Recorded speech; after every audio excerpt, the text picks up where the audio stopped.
Un año más, la Universidad Católica de Valencia ha trasladado sus cursos de verano a Santander. Un año más está en el Seminario Diocesano de Montecorbán. Motivo de gozo para el pastor de aquella iglesia de Valencia, el arzobispo don Carlos Osoro, un montañés ilustre y un hombre que precisamente en esta casa en la que estamos pasó muchos años. Él fue rector de este seminario. Un saludo, don Carlos. Muchas gracias. Yo creo que además es para usted un gozo, ¿no?, el que una universidad que está en su jurisdicción, que depende de la Iglesia de Valencia, venga a su tierra, venga a esta casa que tanto quiere y en la que tantas horas dedicó. Yo creo que en este tiempo de verano, creo que tiene que ser para usted una gran alegría, ¿no? Esa alegría para mí, pero por supuesto, es también un profundo agradecimiento a nuestro obispo, a mi obispo Vicente. Yo siempre digo que mi obispo es don Vicente, ¿no?, por acoger estos cursos aquí en el seminario y acogerlos con cariño y con una gran gratitud, ¿no?, para él, ¿no?, y para toda la diócesis, ¿no? Unos cursos, don Carlos, que se han afianzado, unos cursos que tienen una participación importante. Hay que también destacar que en estas alturas, al margen de los temas que se tocan, que son de auténtica de actualidad total, se tocan en un ámbito en el que la climatología, también la diferencia de Valencia en estos momentos, ayuda, esas diferencias de temperatura de 8 o 10 grados con Valencia, en un ámbito de tranquilidad como es esta casa de la diócesis, como es este seminario. Yo creo que es que ahora estamos en este claustro, reúne todos los ingredientes para poder trabajar a gusto.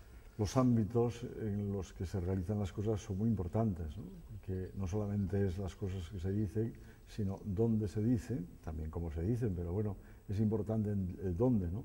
Y esta casa ayuda a pensar, a reflexionar, a comunicarse, a vivir también con densidad la experiencia cristiana, ¿no? Es muy bonito levantarse todos los días y antes del desayuno celebrar la Eucaristía con todos los participantes en los cursos, ¿no?, y que sea precisamente el centro de la vida y de lo que vamos a hacer precisamente la Eucaristía, ¿no?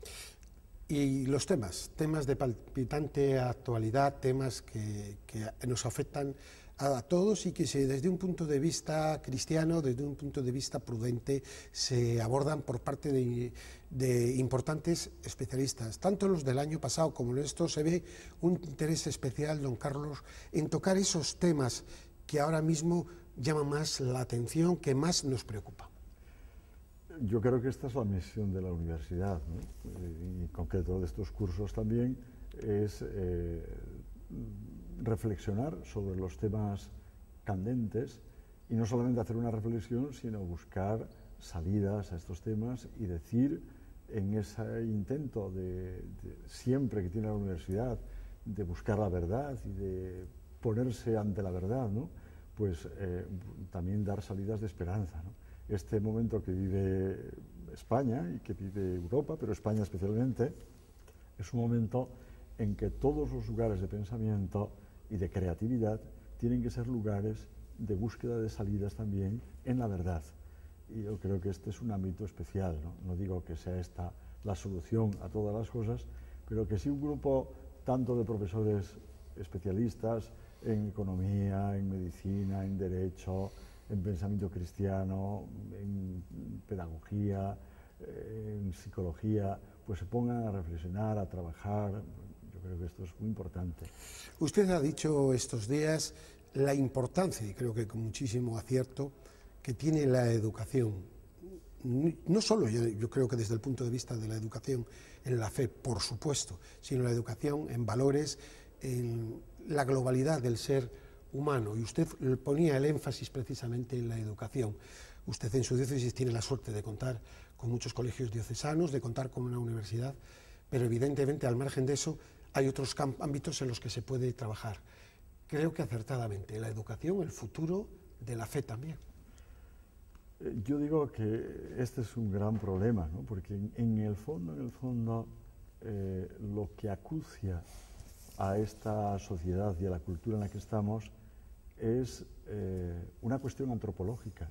Lo ha repetido el Papa en las últimas encíclicas que nos ha entregado y en los diversos discursos que él tiene. Cuando él habla de emergencia educativa, en el fondo, lo que está poniendo sobre la mesa es que el gran problema de esta cultura y de esta humanidad en la que estamos es un problema antropológico, de concepción de la persona humana, de concepción del hombre, de situar al hombre en el lugar en el que tiene que estar, en el centro, porque ahí le ha puesto Dios, ¿no? Y entonces no podemos ponerle en otro lugar distinto. Y en reconocer también las diversas dimensiones que tiene el ser humano, entre las que se encuentra la dimensión trascendente. La cuestión de Dios en el hombre no es secundaria, no es un adyacente, no es algo del cual yo pueda prescindir o liquidar cuando me parece. Es una cuestión que es fundamental también para la existencia y para las relaciones entre nosotros y para buscar salidas a las diversas crisis que acontecen, que en el fondo, vuelvo a decir, la gran crisis es la crisis antropológica de concepción de la persona humana. En ese sentido, estos cursos y otros, teníamos la semana pasada el Seminario de Teología en la Universidad Internacional Menéndez Pelayo, buscan las respuestas al hilo de la realidad que vivimos, respuestas pastorales, didácticas desde el punto de vista cristiano y de compañía para esta sociedad que, como decía la semana pasada el cardenal secretario de Estado, ni el ser humano sabe a dónde va, está como despistado, ni sabe quién es ni a dónde va, más o menos me iría a decir el cardenal Bertone, yo creo que por supuesto con acierto. Es una reorientación, tenemos que realizar una labor de reorientación y reorientarnos al mismo tiempo todos, también alimentarnos en la nueva realidad. En este sentido, don Carlos, quizá tenemos que cambiar desde el punto de vista nuestro, interno en la Iglesia, nuestros ámbitos de cómo enfocamos la nueva evangelización.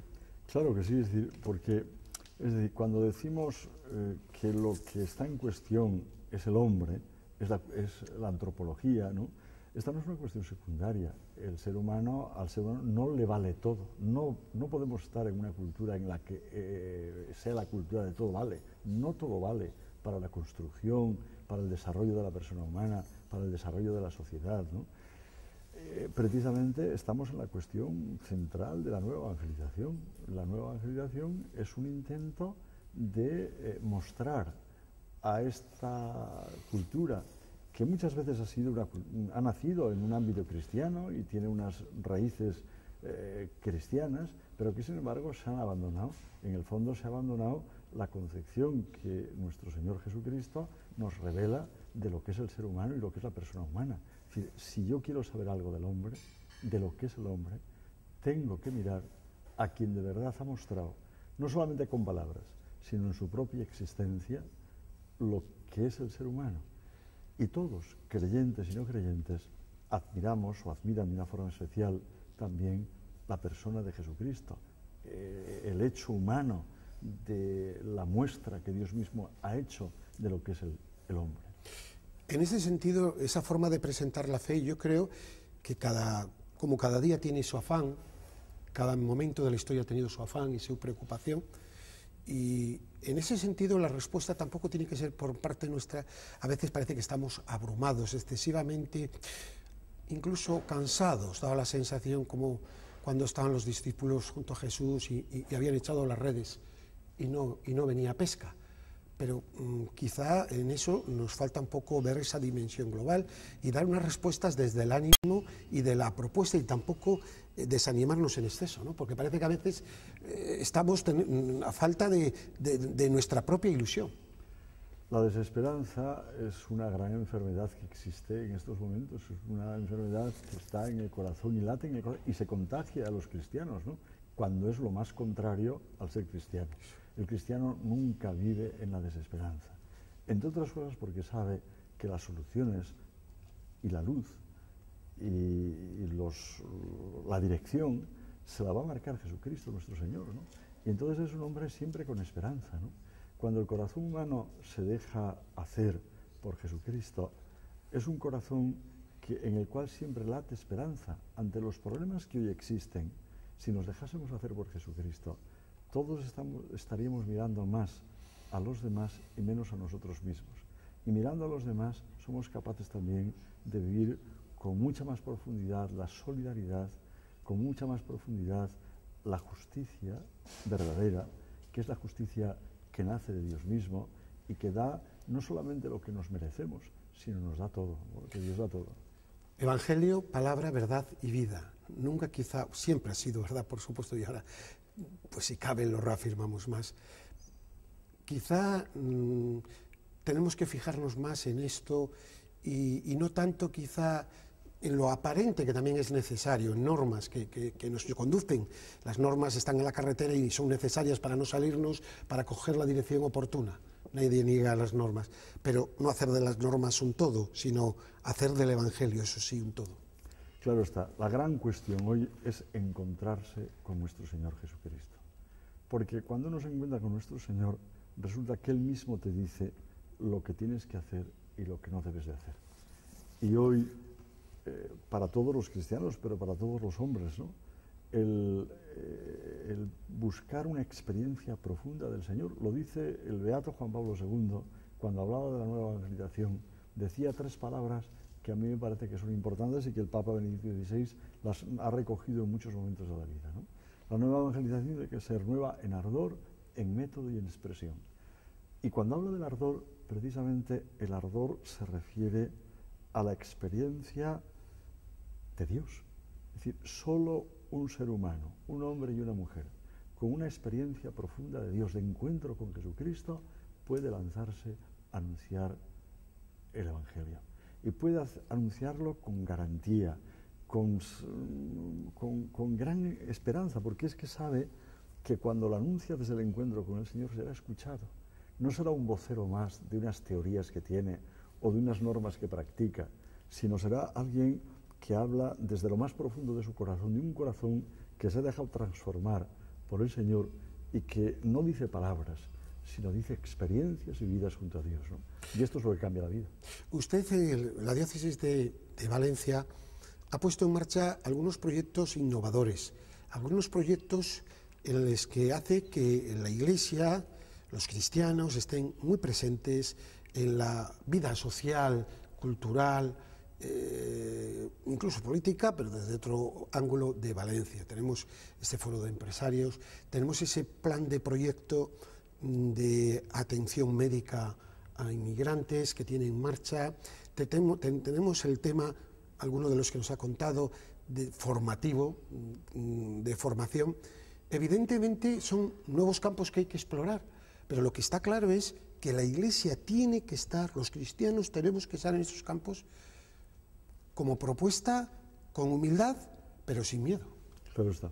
Yo creo que hoy todas las instituciones de la Iglesia, todas, se tienen que poner al servicio de la persona humana, como se puso nuestro Señor. Es decir, en el fondo la Iglesia no tiene que hacer más que lo que hizo el Señor, ¿no? Y todos los proyectos que estamos haciendo, por supuesto, todos los que tiene organizado Cáritas, desde toda la acción que realiza la Cáritas diocesana y las Cáritas parroquiales, ¿no? Pero también en estos momentos nosotros tenemos un proyecto que saldrá más a la luz y más claramente ahora en el mes de septiembre, que es el proyecto que llamamos el proyecto personal y economía de comunión, proyecto, persona y economía de comunión, que a mí me parece que es un proyecto importante que se va a hacer desde la propia universidad, ¿no? Es un proyecto que yo lancé el día de la fiesta del Corpus Christi en Valencia. Yo empecé a hablar valiéndome de una expresión de San Agustín, que refiriéndose a la Eucaristía, él decía a los cristianos: de lo que vosotros coméis es de lo que debéis dar a los demás. Si comemos a Jesucristo, debemos dar a Jesucristo. Entonces la economía de comunión a la que yo me refería es que un cristiano que vive esa comunión con nuestro Señor tiene necesariamente que salir a las necesidades de los demás. Lo suyo no es para sí mismo, es para repartirlo con los demás. Y en todas las circunstancias, pero en momentos como este, acentuar esta dimensión de comunión es esencial, ¿no? Y en todas las instituciones. Yo voy a decir que la universidad, naturalmente, es decir, allá hay profesores, los profesores pueden regalar también horas de trabajo para chicos licenciados que están sin trabajo y que a lo mejor para buscar ese trabajo o cuando encuentran trabajo tienen unas exigencias de idiomas, tienen unas exigencias de lo que fuere, ¿no? De saber una serie de cosas que la universidad puede propiciar cuando tenemos también unos profesores que entran en esta economía de comunión. Por una parte hacemos personas, construimos personas, estamos para este proyecto de construir personas en las medidas de Jesucristo y por otro lado para vivir esa economía de comunión que es en el fondo lo que decía San Agustín, yo doy de lo que como, es decir, soy cristiano, me alimento de Jesucristo y ese alimento lo devuelvo a través de mi persona mostrando el rostro del Señor, dando de lo que soy y de lo que tengo. Algunas veces, o muchas veces en el momento actual, desde dentro de la Iglesia nos sentimos incomprendidos. Tampoco nos tiene que preocupar, porque el Señor fue un gran incomprendido muchas veces, incluso por los suyos. Bien es verdad eso, pero llevado al otro lado de autocrítica. Quizá no es que no sabemos hacernos comprender, quizá es que tenemos que aprender o ser más didácticos para que se nos entienda. Algunas personas ven una imagen distorsionada, sin duda muchas veces manipulada, pero sí puede haber estereotipos que tengamos que cambiar. ¿Cómo poder hacer todo esto? Yo creo que puede haber las dos cosas, ¿no? Por una parte, es decir, que no sabemos comunicar lo que hacemos realmente, ¿no? Por otra parte, es verdad que no podemos negar que el mal existe y que el demonio está suelto por ahí, ¿no? Y que, por tanto, es decir, la Iglesia, que muestra el rostro del Señor, pues hay un intento de que no lo muestre, ¿no? Y de ridiculizar algunos aspectos de la Iglesia. Pero eso no nos debe a nosotros de retener, sino todo lo contrario, nos debe hacer ser valientes para dar esa muestra en medio de la dificultad, con sencillez, con humildad, con cercanía a los hombres, de lo que nosotros podemos entregar y podemos hacer.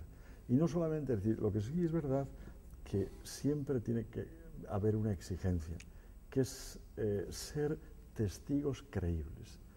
Que no seamos hombres y mujeres solamente de palabras, ¿no?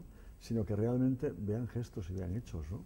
Cuando un alumno de un colegio ve que, qué sé yo, que su profesor pues le da 2 horas más de clase a él y a unos cuantos más que van peor para que saquen adelante la asignatura, eso no se lo olvida nunca. Y eso no son palabras, no se le dice solamente estudia, sino es que yo le ayudo a estudiar. Yo creo que ese ejemplo, que es válido para otras cosas, ¿no? Es lo que tenemos que hacer nosotros, no quedarnos en palabras, sino hacerlo con obras. Esto es lo que nos enseña Jesucristo en el Evangelio, ¿no? Que no se quedó solamente con palabras. Al Señor le criticaron de muchas cosas, también se juntaba con gente de mal vivir, ¿no? Sí. Y sin embargo, el Señor no le importaba, porque lo que le importaba era alcanzar el corazón del ser humano. Así lo hace con Zaqueo, cuando le dice, baja, quiero entrar en tu casa, y Zaqueo se siente desarmado, tan desarmado que ante la verdad, que es Cristo, él siente la necesidad de vivir en la verdad, pero la siente él mismo, no se le impone ninguna norma. O la samaritana es una mujer que vive en unas circunstancias muy especiales y muy singulares, y sin embargo el Señor no va y le echa en cara la situación en la que vive, sino va conquistándola al corazón hasta que ella misma es capaz de decirle a nuestro Señor, oye, dame de ese agua que dices tú que tienes y que quita la verdadera sed, dámela. Quizá ese aspecto, don Carlos, esto que estaba diciendo tan interesante, de llegar al corazón, que es la clave de todo, a las personas que estamos en algún ministerio, quizá a veces tenemos que hacer esa decir, no dedicamos las suficientes horas a escuchar, a acompañar, a estar, estamos muy impregnados por los problemas del mundo, somos humanos y por lo tanto limitados. Quizá esas son grandes interrogantes que cada uno de nosotros tenemos que contestar en nuestro fuero interno y también la Iglesia como conjunto, porque al fin y al cabo pues vivimos una hora y un momento y en eso tampoco nos tiene que asustar porque la perfección solo es de Dios, pero sí quizá esa forma de atender, esa forma de llegar al corazón, quizás sea el principio de una acción pastoral posterior. Así es decir, yo creo que esto lo cuidó nuestro Señor, en el Evangelio aparece claro, ¿no? Él cuida mucho las relaciones personales, ¿no? Él no solamente va predicando doctrinas, Él va acercándose a la gente, ¿no? Y va acercando, y la gente cuando se acerca y cuando habla con tal autoridad, porque la autoridad viene no solamente por las palabras que dice, sino por los gestos que hace, por la manera de vivir que tiene, ¿no? Que esto es lo que contagia de esperanza a la gente, ¿no? De tal manera que vemos al Señor que en cada momento que aparece el Evangelio, pues aparece multitud de gente en torno a Él, ¿no? Porque por una parte da la salud, y no solamente la salud física, que también la dio a tantos enfermos, sino esa salud que necesitamos todo ser humano, porque todos tenemos alguna enfermedad que padecemos en lo más profundo de nuestro corazón, y de lo que se trata es de sanar el corazón. El corazón del ser humano está enfermo, y el corazón del ser humano tiene hambre de Dios, y solamente Jesucristo puede saciar ese hambre. Y este momento de la historia yo creo que es un momento precioso también para vivirlo con esperanza, porque es una oportunidad que el Señor nos da también de sanar nuestro corazón. El corazón se sana siempre con alguien que tiene capacidad para poder curarlo. Y ese no es el propio hombre, es Dios mismo. Usted está empeñado en una labor de escucha, que antes tocamos de refilón, en esos diferentes sectores, siguiendo la información religiosa de lo que, bueno, con los 800 kilómetros que hay de distancia, lo podemos seguir afortunadamente, que se hace en la diócesis de Valencia, en los diferentes sectores, el mundo de la cultura, el mundo incluso el mundo del deporte, el mundo de la política, por supuesto, etcétera. Evidentemente, esa, don Carlos, es una labor de escucha. Es que yo creo que es fundamental. O sea, hoy la gente tiene necesidad de decir algo y de confiar en alguien, ¿no?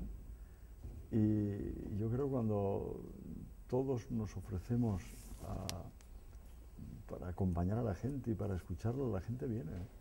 Yo lo veo, es decir, en los momentos en que, por supuesto, en todas las horas de visita y de escucha que tengo con la gente, tanto en el lugar donde vivo, donde tanta gente viene, como todos los domingos cuando voy yo a la Basílica de la Virgen y me siento en el confesionario y yo estoy de 6 a 9 de la noche recibiendo gente permanentemente. Que es continua, ¿no? Las personas que han estado allí, ¿no?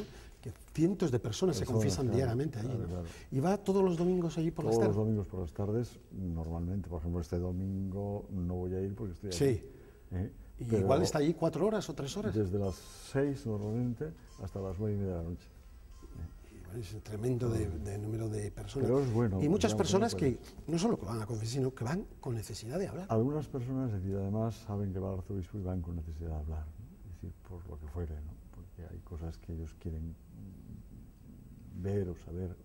Yo creo que esto es importante. La escucha fue de las cosas y del tiempo que más dedicó nuestro Señor, ¿no? A escuchar a la gente. Qué bonito es cuando en el Evangelio aparece el Señor diciendo, cuando va por los pueblos, por las ciudades, ¿no? Y aquella expresión del Evangelio que dice que estaban como ovejas que no tienen pastor, ¿no?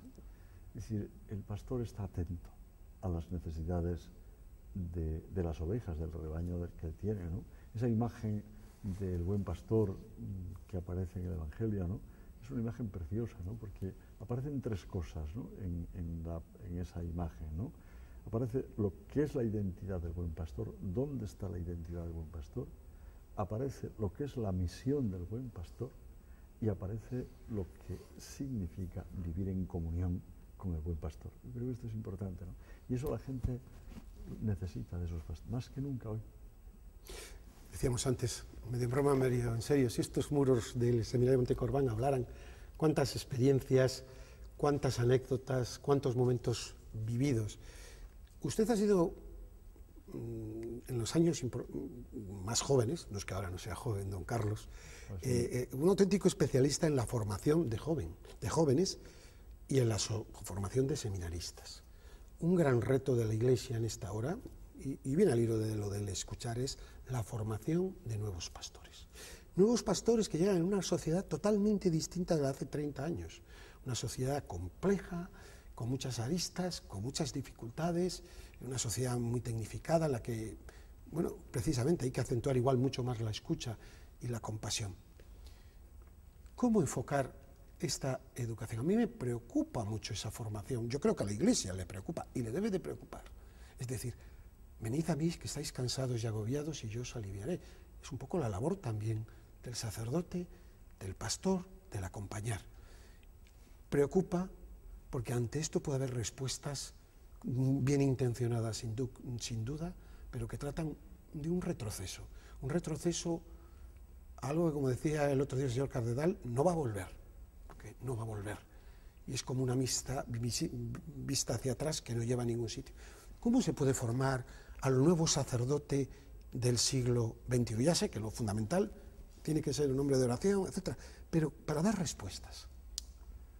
Por una parte, pienso que hay una dimensión que es la formación teológica y filosófica y en todos los ámbitos de la cultura, ¿no? Tiene que ser un hombre con una capacidad especial para poder, entender y asomarse hoy al pensamiento que hoy tienen los hombres, ¿no? A la situación actual del mundo, a la cultura del momento, ¿no? Y hay que querer esa cultura. O sea, hay algo que es muy importante, ¿no? Cuando algo se le quiere, o a alguien se le quiere, esa persona se abre a los demás, ¿no? Si un sacerdote no quiere a este mundo y a esta cultura en la que estamos, nos podrá gustar más o menos. Yo es la que nos ha tocado vivir. Pero la que me toca vivir es esta. Yo tengo que dar un abrazo a esta cultura, un abrazo de verdad. Fíjate que el año que viene, yo todos los años tengo un encuentro con los sacerdotes, con todos los sacerdotes, ¿no? Paso un día entero en cada arciprestazgo y les doy un retiro y por la tarde les vienen a verme, cada uno. Bueno, y cada año cojo un tema. Un año fue, de los que estoy en Valencia, regresemos al cenáculo, que era celebrar la Eucaristía y dentro de la Eucaristía descubrir qué ha significado en nuestra vida aquel acontecimiento de la ordenación sacerdotal, qué transformación se produjo en nuestra existencia. El año pasado yo he recorrido el arciprestazgo con la parábola del buen pastor, en esas tres dimensiones, ante el Señor en el misterio de la Eucaristía, contemplado, yo les he hecho una meditación sobre eso. Este año próximo, el texto que he cogido y que ya lo tengo preparado, está en imprenta para hacer el folleto, es el texto de Nicodemo. Si no nacéis de nuevo, y es un texto donde va a haber como tres partes en la meditación, como normalmente lo hacemos en una iglesia parroquial, donde después en los locales tenemos la reunión por la tarde, ¿no? Pero en la iglesia hacemos la meditación, entonces va a ser en torno a la pila bautismal, una primera parte, donde hay un acontecimiento que cambia nuestra vida, que es cuando la vida de nuestro Señor entra en nuestra existencia, el bautismo. Y yo creo que hay que hacer memoria agradecida a Dios y también de los que se vale de Dios, que fueron en general nuestros padres, nuestro sacerdote de la parroquia, y que nos dio lo mejor que hemos tenido en nuestra vida. Qué mejor que ser y que tener la vida misma de Dios en nuestra vida. Pero la segunda parte va a ser en torno a un confesonario. Es decir, el confesonario es el lugar donde Dios me abraza como soy, sin ninguna condición. Y el Señor resitúa mi existencia, la que Él me entregó en el bautismo, como que la provoca a vivir de una forma, es decir, con más fidelidad, cuando a lo mejor he sido infiel, ¿no? Pero lo importante para el sacerdote es que se dé cuenta de que el Señor sigue dando el abrazo a los hombres a través de Él. Formar hombres para que den el abrazo de Dios a los demás. Esta es una de las cosas que hay que hacer en estos momentos. El confesionario. El ser humano tiene que sentir que Dios le abraza, que Dios le quiere, que Dios le acepta, que Dios le cambia el corazón, que Dios le resitúa de una forma nueva en la vida, que Dios le hace revivir de una forma especial aquella vida que le entregó en el bautismo y que le capacita por el perdón para vivir de forma nueva. Bueno, todo esto, y la tercera parte va a ser en la Eucaristía, es decir, sí, eso de San Agustín, de lo que me alimento, tengo que dar, no puedo dar otra cosa, ¿no? Bueno, vuelvo a decir esto, tenemos que formar hombres, sacerdotes, que sepan dar a estos hombres concretos que vivimos en este momento, en las circunstancias en las que están, que sientan el abrazo de Dios, que Dios les quiere. Y esto es formándoles intelectualmente, formándoles espiritualmente, con una capacidad especial para vivir una experiencia profunda de Jesucristo. Sin una experiencia profunda del Señor no hay capacidad para dar el abrazo de Dios mismo. Porque el Señor es verdad que me lo dará porque me da por la ordenación pues esa capacidad, pero claro, a lo mejor no lo sé transmitir. El que está delante de mí tiene que sentir esa transmisión, ¿no? El confesionario como sentido del rescate que nos da el Señor a través del sacerdocio. Y ahí sí que tenemos un problema, tenemos que recuperar el sentido del bien y del mal, que se ha quedado, que es uno de los problemas con los que tenemos. Sin embargo, tenemos que recuperar el sentido del bien y del mal, porque si no, lo que podamos construir se puede caer todo, si no se recupera el sentido del bien y del mal, el sentido del pecado y el sentido del bien, que ahora quizá nosotros tengamos también nuestra particular, está en una zona de nebulosa. Y por otro lado, dar la facilidad del perdón, de que el Señor nos está esperando con las manos abiertas, de no asustar a las personas, de que el Señor nos perdona, de que el Señor nos quiere con Él, de que el Señor no es el que está para castigarnos, que no es el Padre bueno que nos acoge. Son dos cuestiones que van unidas, aunque parezcan antagónicas. Yo creo que no, que es todo lo contrario, van anteunidas, porque si no tenemos sentido del bien y del mal, nos movemos sobre aguas movedizas. Precisamente la crisis antropológica de la que hablaba al principio es precisamente porque cuando no se tiene la dimensión antropológica que nos entrega Jesucristo nuestro Señor, no hay sentido del bien y del mal, todo vale. Es decir, por eso es tan importante vivir la experiencia de ser persona en las dimensiones reales que Jesucristo nos da, ¿no? Yo siempre digo lo siguiente, es decir, que cuando uno no está ante la luz, no ve las oscuridades. Yo en mi traje, que es negro, si estoy en una zona oscura, no veo si hay manchas o no. Pero si me pongo ante la claridad, veré las manchas que hay. Esto pasa. Si yo me pongo delante de Dios en mi vida, seré capaz de ver mis oscuridades. Y la necesidad que tengo, ahora si a Dios le margino, no cuento con Él, vivo de espaldas a Él, nunca veré mis oscuridades. Es decir, me haré yo Dios para mí mismo e intentaré incluso ser Dios para los demás. Pero eso es la destrucción misma del hombre. Pero es que quizá es porque se ha presentado una imagen de Dios como obstáculo para la felicidad y es todo lo contrario. Es la gran fuerza que nos da para llegar a la felicidad. Ese es donde lo tenemos que cambiar. Es decir, se ha presentado un mensaje al revés. No digo que haya ganado ese mensaje del mal, pero sí es verdad que existe, ¿no? Pues es verdad, es decir, Dios da unas dimensiones a la vida que son el que nos da la felicidad verdadera, porque nos da salidas para todo. Dios nos da salidas, nos da esperanza. Y hoy, vuelvo a decir, el Papa Benedicto XVI, la segunda encíclica que escribe después de Deus Caritas Est fue sobre la esperanza, porque es una de las enfermedades que más afectan al ser humano, ¿no? En estos momentos, hoy vivimos en una sociedad que está no espera nada. Viene la crisis, si ha retirado a Dios de la vida, ¿qué espera? ¿Qué espera? No sé, creo que es importante. Don Carlos, ha sido pues todo gusto estar aquí con usted en estos minutos que han pasado volando en su casa, nunca mejor dicho, en este seminario diocesano de Monte Corbán. Muchísimas gracias por tanta labor realizada en esta iglesia de Cantabria, que peregrina en Cantabria y en Mena. Muchísimas gracias también a este montañés ilustre que con orgullo, pues todos los que somos de esta tierra podemos decir que es paisano nuestro. Y un saludo para esas tierras también queridas de Valencia, don Carlos. Muchísimas gracias a vosotros y gracias a todos los cántabros, que no puedo ver a todos, me gustaría ir a muchos que he conocido y he tenido relación, pero que en 7 días que estoy aquí en los cursos de verano no me da tiempo, ¿no? Pero desde aquí un saludo para todos. Que Dios le bendiga.